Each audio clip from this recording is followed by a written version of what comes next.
Have you noticed how some generations just get it around certain topics and other generations just don't? I think we can learn from each other's. As a late boomer, I've learned or noticed that the millennials have a lot of insights that are different from the boomers around money. In this video, I want to share with you what I've learned about money from the millennials.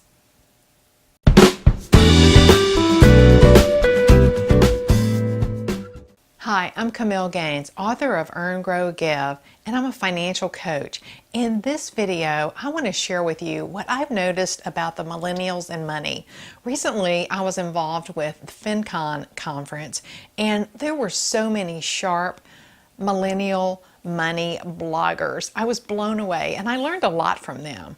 And I've also just learned from noticing family members who are millennials. I noticed the approach that they take to money. It's just a topic, obviously, that interests me. And here's what I've learned. Number one, millennials feel like less is more, okay? They don't have a lot of clutter. They don't want a lot of stuff. They want to buy higher quality, but they want fewer stuff. For example, a $400 cooler. It's probably not going to happen in my lifetime, even though it may last longer. I'm pretty happy with my Igloo. But, you know, there is something to be said for having that one cooler that hopefully lasts a long time and works better.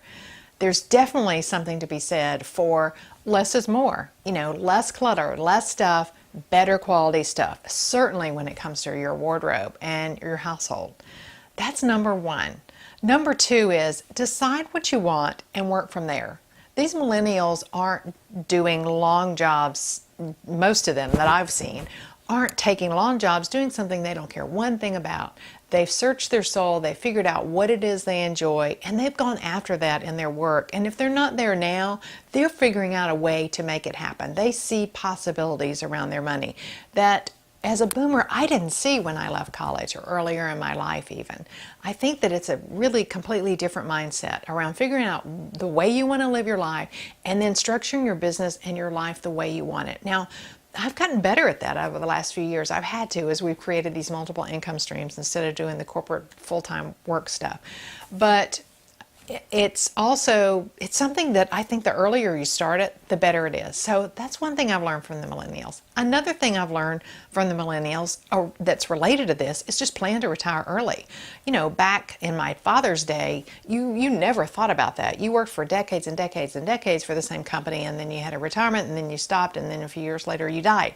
And in my generation, the boomers, well, we were a little bit more, you know, you probably had 2 or 3 different career type jobs at different companies, and you did have that 401k or retirement plan. Now I'm seeing a lot of boomers, late boomers like myself, shifting a little bit. And I still have to say, though, it's unusual for boomers to be completely on their own, living off passive or multiple income streams.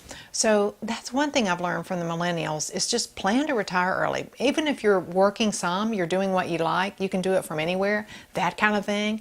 That independence that comes from financial freedom, that's what they're about. The next thing that I've noticed about the millennials is that they feel like experiences are more important than things.